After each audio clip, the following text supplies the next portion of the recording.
Morning all of you. कैसे हैं आप सब। अम्ल एवं क्षार की ये अपनी लास्ट क्लास है। एसिड और बेस के बारे में हमने पूरा पढ़ लिया है। लास्ट जो अपना बचा था वो बचा था पीएच वैल्यू। तो आज इसी पीएच वैल्यू के साथ अपना जो एसिड एंड बेस का जो पार्ट है वो अपना कंप्लीट हो जाएगा। तो आपके शायद 2 या 3 टॉपिक केमिस्ट्री से रिलेटेड जो हैं वो आपके कंप्लीट हो जाएंगे। इससे संबंधित आप किसी भी बुक से आप तैयारी कर सकते हो।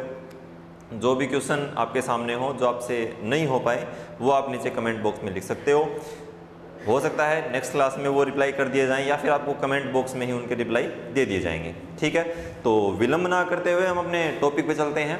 देखिए पीएच वैल्यू शुरू करने से पहले ये देखते हैं कि पीएच की खोज किस वैज्ञानिक ने करी थी।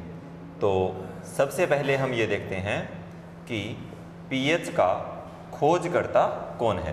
तो पीएच का जो खोजकर्ता है वो है सोरेनसन नाम का वैज्ञानिक है। डेनमार्क का था ये सोरेनसन नाम का वैज्ञानिक।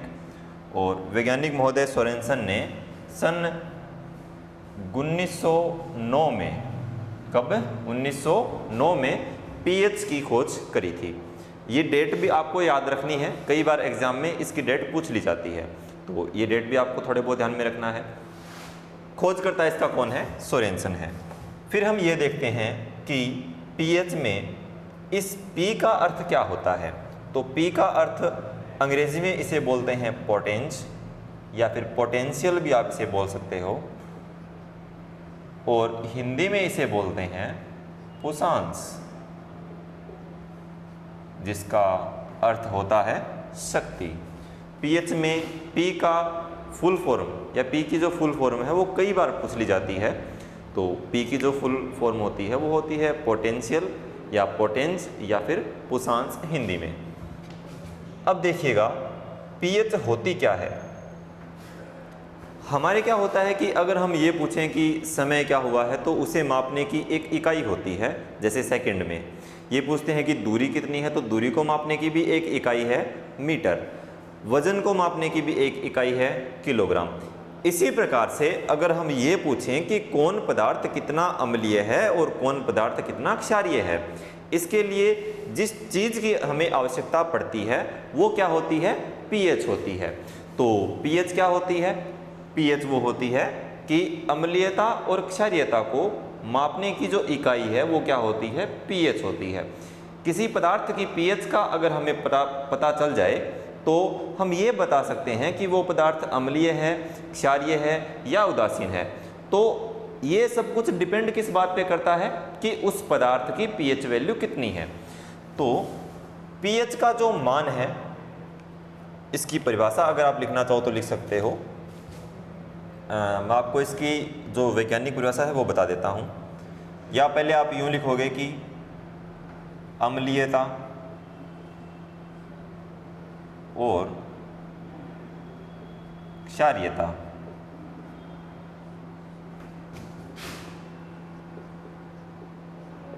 मापने हेतु एक स्केल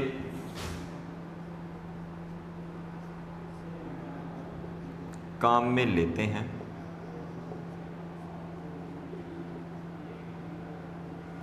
उसे हम क्या कहते हैं?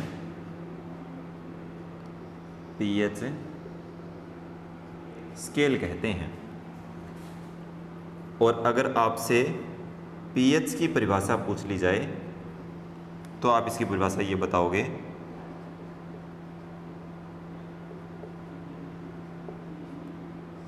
हाइड्रोजन आयन की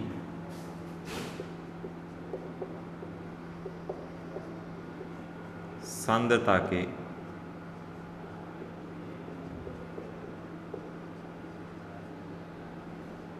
ऋणात्मक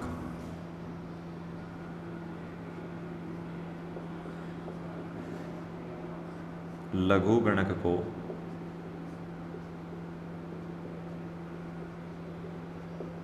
पीएच कहते हैं।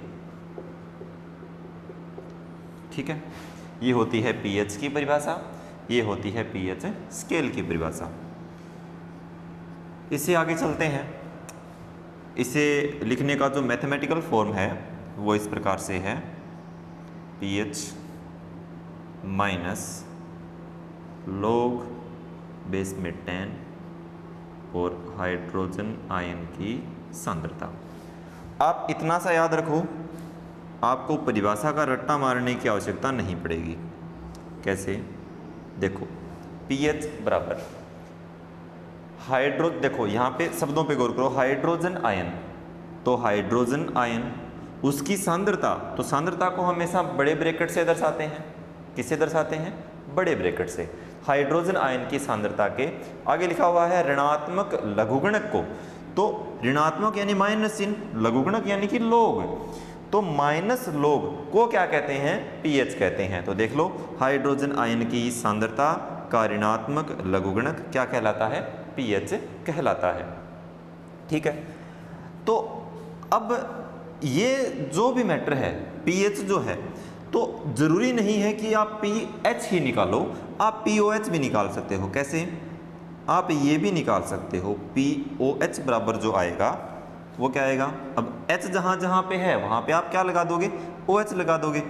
तो माइनस का log बेस में 10 H है, तो H की जगह आपको क्या लिखना है? OH लिखना है। तो OH के ऊपर हमेशा प्लस आता है या माइनस आता है? तो आप सबको पता होना चाहिए क्या आएगा? माइनस आएगा। तो OH माइनस, इस बार सिर्फ यहाँ पे माइनस आएगा, बाकी इसके ऊपर कोई फर्क नहीं पड़ेगा। ये दोनों ही फॉर्मूले अम्लीयता और क्षारीयता ज्ञात करने के लिए होते हैं। ठीक है, अगर आपको pH या POH में से किसी भी एक का मान पता है तो आप दूसरे का मान ज्ञात कर सकते हो। किस प्रकार से ज्ञात कर सकते हो? आप एक बार इसका स्क्रीनशॉट ले लो, फिर वो आगे मैं नेक्स्ट फॉर्मूला लिख देता हूँ।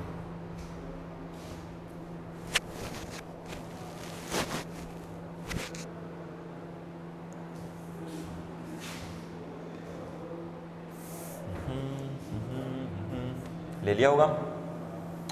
ओके, साथ साथ में पढ़ते जाइए, तैयारी करते जाइए, और जो टॉपिक आपके हो चुके हैं उनके ऊपर प्रैक्टिस करना। नीचे कमेंट बॉक्स में लिखना, अगर आपको कोई भी प्रॉब्लम हो तो बेझिझक आप लिख सकते हो। ठीक है, देखो इसका जो मेन फॉर्मूला बनेगा वो ये बनेगा कि पीएच के अंदर जब आप पीओएच जोड़ दोगे तो दोनों का जो योग आएगा वो कितना आएगा? 14 आएगा। तो किसी भी एक का मान अगर आपको पता है तो दूसरे का मान आप आसानी से ज्ञात कर सकते हैं। ठीक है, अब जैसे हमें पता है कि जल की जो पीएच वैल्यू होती है वो कितनी होती है? कितनी होती है? 7 होती है। शुद्ध जल की पीएच वैल्यू कितनी होती है? 7 होती है। अब ये जो कंडीशन मैंने आपको बताई है पीएच प्लस पीओएच वाली, ये सिर्फ और सिर्फ तभी बनती है, यानी कि कमरे के ताप पर। कहाँ बनती है ये? कमरे के ताप के ऊपर ये सारा का सारा मैटर पॉसिबल होता है, अन्यथा नहीं होता। आप टेम्परेचर को कम ज़्यादा कर देते हो तो पीएच वैल्यू कई बार चेंज हो जाती है। ठीक है, अब देखो कुछ एक बातें हैं इसके बारे में। पीएच वैल्यू बताने से पहले मैं आपको वो एक दो बातें और बता देता हूँ। आपने नाम सुना होगा अम्लीय वर्षा, सुना होगा। एक क्वेश्चन है, बड़ा ही फेमस है, ताजमहल को किसके कारण हानि हो रही है? तो ताजमहल को किसके कारण हानि हो रही है? इसी अम्लीय वर्षा के कारण हानि हो रही है। तो ताजमहल की क्षति का जो कारण है या क्षय का जो कारण है वो कौन है? अम्लीय वर्षा ही है। ठीक है, अम्लीय वर्षा किसके कारण होती है? तो इसमें जो मेन है, जो परीक्षा की दृष्टि से इंपॉर्टेंट है, वो है SO2। कौन है? SO2। तो अम्लीय वर्षा आ सकता है ऑप्शन में, अम्लीय वर्षा न आकर के SO2 भी ऑप्शन के अंदर आ सकता है। तो आप ये भी कर दोगे तो भी सही है और ये करोगे तो सही है ही है। ताजमहल की क्षति का कारण यही है। अब देखो अम्लीय वर्षा होती क्या है? अम्लीय वर्षा वो होती है जिस वर्षा के जल का जो पीएच मान है, कौन सा मान? पीएच मान कितने से कम हो? 5.6 से कम हो। कितने से कम हो? 5.6 से कम हो। अब कहाँ से कहाँ तक? तो 2 से लेकर के 5.6 से कम होना चाहिए। 5.6 से कम वैल्यू वाला जो जल होता है वो अम्लीय वर्षा की श्रेणी के अंतर्गत आता है। तो इससे ऊपर वाला जो जल होगा वो साधारण जल की श्रेणी के अंदर आएगा। ठीक है, तो ये हो गया अम्लीय वर्षा वाला अपना। अम्लीय वर्षा का इंपॉर्टेंट क्वेश्चन आता है, ताजमहल को किसके कारण हानि हो रही है, तो अम्लीय वर्षा के कारण हानि हो रही है। अम्लीय वर्षा का जल कौन सा होता है, जिसकी पीएच वैल्यू 5.6 से कम होती है। कौन से पदार्थ के कारण होता है, तो SO2 के कारण होता है। ठीक है, इसमें पदार्थ और भी आते हैं, जैसे आगे हम देखेंगे ना, धुआं, गाड़ी का धुआं है वो जल के साथ क्रिया करके कुछ एक अम्लीय पदार्थ बनाता है, तो वहाँ हम ये फिर से दोबारा देखेंगे। ठीक है देखिएगा, ये हो गया। अब पीएच वैल्यू पढ़ लेते हैं। कुछ एक पदार्थों की पीएच वैल्यू का मान फिक्स होता है, जैसे नींबू की पीएच कितनी होती है, जल की कितनी होती है, कॉफ़ी की कितनी होती है, मूत्र की कितनी होती है, वो सारा जो मैटर है वो फिक्स रहता है। ठीक है, उससे पहले मैं आपको एक बात, छोटी सी बात है वो और बता देता हूँ। जो 1 लीटर जल होता है अपना, क्योंकि पूरा का पूरा जो बेस माना गया था वो इसी को माना गया था, कुछ एक नाम है आपके समझ में नहीं आए होंगे। 1 लीटर जल, अब 1 लीटर जल जो होता है उसके जो सांद्रता होती है, किसकी, 1 लीटर जल की जो सांद्रता होती है खुद की जो होती है वो कितनी होती है, 55.5 मोल प्रति लीटर। कितनी होती है, 55.5 मोल प्रति लीटर होती है। अब अगर इसी में पूछ लिया जाए, ये तो हो गई 1 लीटर जल की सांद्रता, कितनी, 55.5 मोल प्रति लीटर। ये तो किसकी सांद्रता होती है, जल की होती है। लेकिन यदि पूछ लिया जाए कि H+ की सांद्रता और OH नेगेटिव की सांद्रता कितनी होती है, यानी कि H+ की सांद्रता, अगर पूछ लिया जाए कि H+ की सांद्रता कितनी होती है, तो कितनी होती है, 10⁻⁻7 मोल प्रति लीटर। और अगर इसी में पूछ लिया जाए कि OH की सांद्रता कितनी होती है, किसमें, जल में, तो सेम टू सेम 10⁻⁻7 मोल प्रति लीटर। ओके, तो आपको ये ध्यान में रखना है, अगर पूछ लिया जाए, इससे ज़्यादा इतना डीपली क्वेश्चन आता भी नहीं है, अगर आएगा तो ये आप कर ही दोगे। ठीक है, तो ये जल की सांद्रता है, ये जल में H+ की सांद्रता है और ये OH नेगेटिव की सांद्रता है। अब आइए कुछ एक पदार्थों की जो पीएच वैल्यू फिक्स है वो देखते हैं। तो यहाँ तक देखो, सबसे पहले हम ये देखते हैं कि नींबू की पीएच वैल्यू कितनी होती है। नींबू की पीएच वैल्यू कितनी होती है, तो देखिएगा 2.2 से 2.4 कितनी होती है, 2.2 से 2.4। उसके बाद हम देखते हैं कि टमाटर की पीएच वैल्यू कितनी होती है। तो टमाटर की और बियर की लगभग एक जैसी ही होती है।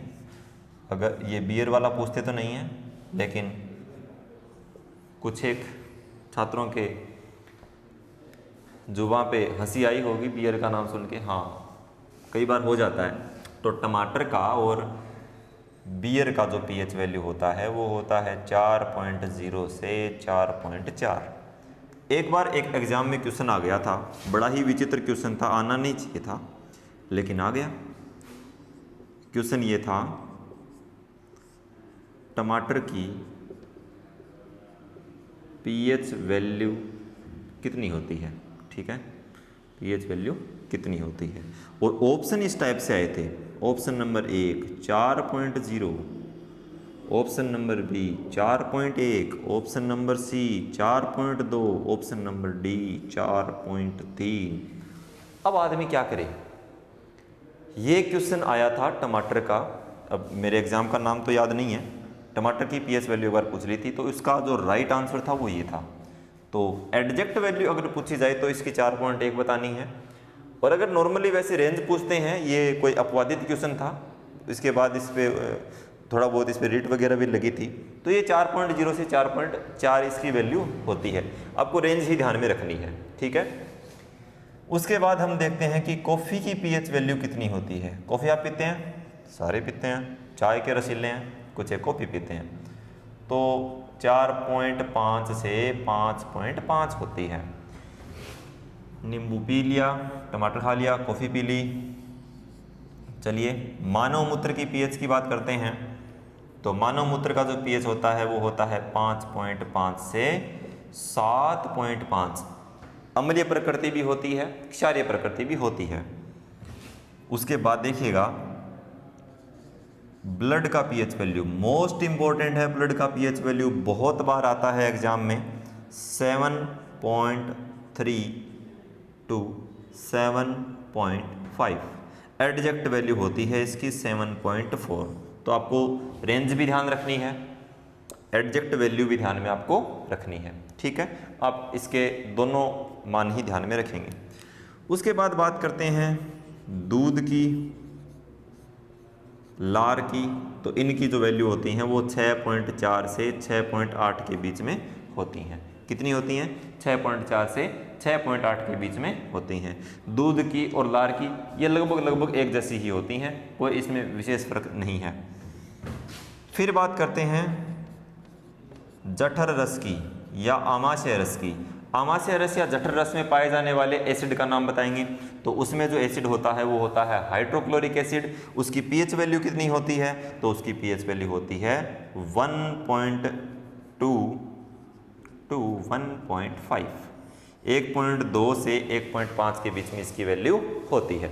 एडजेक्ट वैल्यू इसकी 1.5 मानी जाती है। तो जठर रस की पीएच वैल्यू 1.2 से 1.5 के बीच में होती है। अलग अलग मानवों की अलग अलग होती है, ये एक एवरेज लेते हैं, ठीक है। तो ये तो हो गए आपके कुछ एक पदार्थ। चलिए 2-4 और देख लेते हैं।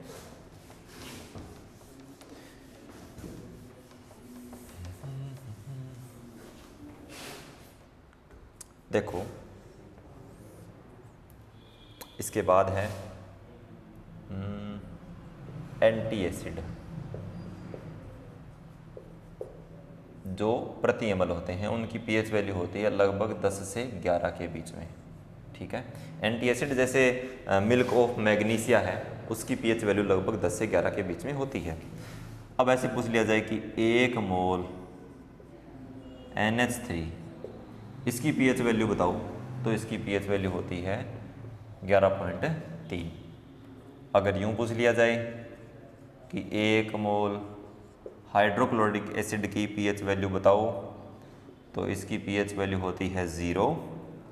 अगर यूं पूछ लिया जाए कि 1 मोल NaOH की पीएच वैल्यू बताओ, तो इसकी पीएच वैल्यू होती है 14। ये भी डिपेंड इस बात पे करता है कि कौन सा तो तनु है और कौन सा सांद्र है। मैं NaOH की बात कर रहा हूँ, तनु और सांद्र की कई बार अलग अलग पूछ लेते हैं। तो अगर तनु का पूछा जाए तब तो होता है 13 और सांद्र का पूछा जाए तो ये होता है 14।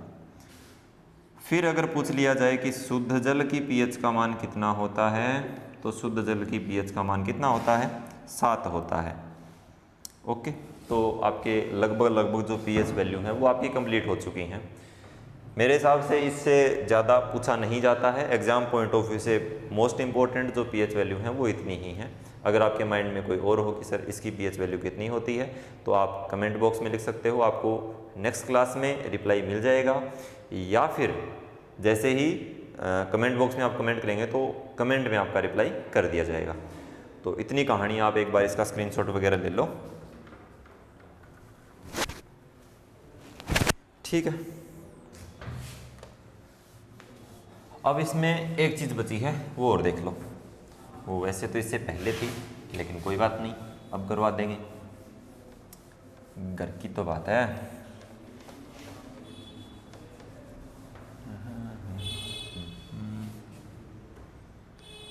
देखो मैं यहाँ पे पीएच स्केल बना रहा हूँ, हालांकि वैसी होती नहीं है, अलग टाइप से होती है, बिल्कुल सीधी होती है, लेकिन एक बनाने का तरीका है, अपना समझने का एक तरीका है, ठीक है।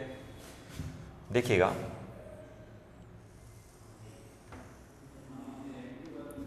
ऐसी होती नहीं है। कई लोग बोलेंगे कि सर ऐसी कैसी होती है? ऐसी होती नहीं है, बिल्कुल सीधी होती है। मेरा बनाने का तरीका ये है, समझाने के लिए है, ठीक है। ये होता है इसका मिड पॉइंट, मान लो ये 7 है, ये स्टार्टिंग पॉइंट 0, ये एंड पॉइंट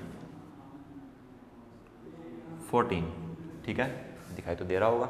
हाँ, इसके ऊपर ऐसे मैं अंक अंकित कर देता हूँ, जैसे यहाँ पे आता है 1, यहाँ पे 2, 3, 4, 5, 6, 8, 9, 10, 11, 12 और 13 समझाने के लिए हैं अंक, वैसे आपके ज़्यादा काम में इसमें नहीं आएंगे। देखिएगा, जिस पदार्थ की pH वैल्यू 0 होती है, जिस पदार्थ की pH वैल्यू 0 होती है, वो पदार्थ होता है सर्वाधिक अम्लीय। कैसा होता है वो? सर्वाधिक अम्लीय होता है। जिस पदार्थ की pH वैल्यू 7 होती है, वो पदार्थ होता है भैया जी उदासीन। कैसा होता है? उदासीन होता है। और जिस पदार्थ की pH वैल्यू 14 होती है, 14 होती है, वो होता है आपका सर्वाधिक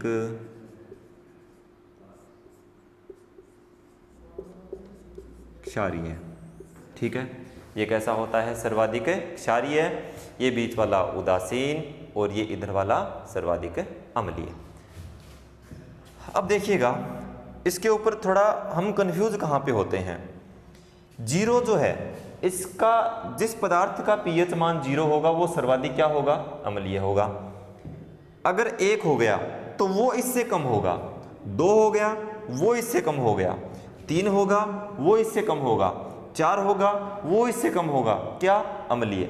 देखो, हम यहाँ पे निचले स्तर पे खड़े हैं और निचले स्तर से जब हम ऊपर के स्तर पे जाते हैं, मान लो आप बाइक पे हो और आपको ऊपर चढ़ना है, तो आप क्या करते हो? उसकी रेस बढ़ाते हो, गियर को छोटा करते हो, यानी कि 0 से जब आप 7 पे जाओगे, आपको बहुत मेहनत करनी है, आपको ऊंचा चढ़ना है। ऊंचा चढ़ोगे तो आपको जोर ज़्यादा आएगा, जोर ज़्यादा आएगा तो आपकी स्पीड कम होगी, स्पीड कम होगी तो आप जब 0 से लेकर के 7 तक जाएंगे तो 7 तक जाते जाते आपकी जो अम्लीयता का जो मान है, किसका? एसिडिटी का जो मान है या फिर अम्लीयता का जो मान है, वो क्या होगा? कम होगा या ज़्यादा होगा? बताओ, सोच के बताओ। आपको जोर बहुत आ रहा है, आप 0 से लेकर के 7 तक चढ़ते जा रहे हैं, चढ़ते जा रहे हैं, चढ़ते जा रहे हैं, थक गए, क्या हुआ? आपकी स्पीड में कमी आएगी। अरे आएगी कि नहीं आएगी? तो जब इसकी स्पीड में कमी आएगी तो अम्लीयता का मान घटेगा या बढ़ेगा? तो 0 से 7 तक जाने तक क्या होगी? अम्लीयता घटेगी। क्या होगी? घटेगी। लेकिन जब आप 7 से 0 पर आते हो, देखो आप इधर से चलो, कहाँ से चलोगे? इधर से। तो 0 से जब आप 7 पे आओगे, तीर का निशान ध्यान में रखना, 0 से जब आप कहाँ पे आओगे? 7 पे आओगे, तो आप इधर आ रहे हो, 7 से नीचे आ रहे हो। अब बताओ, आप ऊंचे हो, बाइक का क्लच पकड़ोगे, बिल्कुल जोर नहीं लगाया, स्पीड ऑटोमेटिक बढ़ती जाएगी। तो बढ़ेगी तो क्या, किस कारण बढ़ी? आप नीचे आ रहे हो, आप उदासीनता से अम्लीयता की ओर आ रहे हो, इसका मतलब अम्लीयता बढ़ेगी। तो अम्लीयता का मान क्या हुआ? अम्लीयता का मान बढ़ेगा। अगर इतनी कहानी समझ में आ गई तो आगे की कहानी भी समझ में आ जाएगी। 0 से 7 तक गए, अम्लीयता घटेगी। 7 से 0 पे आए, अम्लीयता बढ़ेगी। अब देखो, pH मान जो मैंने आपको बताए हैं, pH मान क्या है? pH मान है 0, 1, 2, 3, 4, 5, 6, 7, 8 से लेकर के 14 तक हैं। तो 0 से जब आप 1 पे जाते हो तो 0 छोटा है, 1 बड़ा है, 1 से बड़ा है 2, 2 से बड़ा है 3, 3 से बड़ा है 4, यानी कि pH मान तो लगातार बढ़ता जा रहा है। pH मान 0 से लेकर के 7 तक जाओगे, pH मान बढ़ रहा है कि घट रहा है? तो pH मान तो बढ़ रहा है, लेकिन 0 से 7 पे जाते हैं तो अम्लीयता घट रही है। अम्लीयता घटेगी तो pH मान बताइए बढ़ेगा कि घटेगा? तो pH मान बढ़ेगा, pH मान बढ़ेगा। ये कहानी समझनी है। 0 से 7 तक गए, अम्लीयता घटी, क्यों? क्योंकि आप अम्लीयता से उदासीनता की ओर जा रहे हैं। लेकिन आप 0 से 1, 1 से 2, 2 से 3, 3 से 4, 4 से 7, यानी कि 0 से आप 7 तक चले गए, मानों में लगातार वृद्धि हो रही है, तो pH मान क्या हो गया? इसका बढ़ गया। तो ये बात आपको ध्यान में रखनी है। लेकिन आप 7 से लेकर के 0 पे आ रहे हो, मानों में लगातार कमी आ रही है, लगातार डिक्रीज हो रहा है। 7 से 6, 6 से 5, 5 से 0 आ गई। कमी है या वृद्धि है? आप कहेंगे सर बिल्कुल कमी है। तो पीएच मान में क्या हुई? कमी हुई। कब? जब आप 7 से लेकर के 0 की ओर आए। आगे कोई टेंशन नहीं है, इतनी सी टेंशन थी, बाकी कोई टेंशन नहीं है। अगर क्वेश्चन आ जाए दो पदार्थों में ज्यादा अम्लीय कौन है, पीएच वैल्यू 5 वाला या 4 वाला, तो 4 वाला ज्यादा अम्लीय है। 4 वाला ज्यादा अम्लीय है या 2 वाला, तो आप कहेंगे 2 वाला। 2 वाला ज्यादा है या 0 वाला, तो 0 वाला तो सर्वाधिक अम्लीय होता है, 0 से कोई बड़ा तो अम्लीय होता ही नहीं है। ठीक है, अब आप 7 से लेकर के चले और आप आ गए भैया जी 14 तक। ठीक है, एकदम आप फुल स्पीड में हैं और आपको निचला स्तर भी मिल गया, उच्च गुरुत्वीय तल से निम्न गुरुत्वीय तल भी मिल गया। तो 7 से 0 की ओर, 7 से 14 की ओर जा रहे हो तो देखो पीएच मान बढ़ रहा है या घट रहा है? 7 से 8, 8 से 9, 9 से 10, पीएच वैल्यू भी बढ़ रही है। तो 7 से 14 की ओर जाने पर पीएच मान भी क्या होगा? पीएच मान बढ़ेगा। अब 7 से इधर इधर तो हो गई अम्लीयता की कहानी, और 7 से आगे किसकी कहानी हो गई? क्षारीयता की कहानी हो गई। तो क्षारीयता का मान, उदासीनता से आप क्षारीयता की ओर अग्रसर हो रहे हैं, तो क्षारीयता भी क्या होगी? बिल्कुल आपके मन में जो चल रहा है वो सही है, क्षारीयता भी बढ़ेगी। और 14 से 14 से जब आप 7 की ओर आते हैं, यानी कि अब आप यहां से यहां आए हैं, सर्वाधिक क्षारीयता से आप उदासीनता की ओर आए हैं, आप 14 से 7 की तरफ आए हैं, तो पीएच मान में क्या आ रही है? आप नीचे से ऊपर आए हैं, पीएच मान में क्या आ रही है? पीएच मान में आ रही है भैया जी कमी। पीएच मान में कमी आ रही है तो क्षारीयता में भी क्या आ रही है? कमी आ रही है। इसी के साथ आपका ये जो चैप्टर है वो हुआ कंप्लीट। ये लास्ट है, ये पीएच वैल्यू वाला चार्ट है, ये आराम से बना लेना। मैं एक बार साइड में हो जाता हूँ, आप इसका स्क्रीनशॉट वगैरह ले लेना। ठीक है, और इस टॉपिक के ऊपर आपसे जितनी प्रैक्टिस हो पाए आप उतनी करना। ठीक है, तो मिलते हैं नेक्स्ट क्लास में, आप अपनी तैयारी को कंटिन्यू रखेंगे। ठीक है, जय हिंद, जय भारत।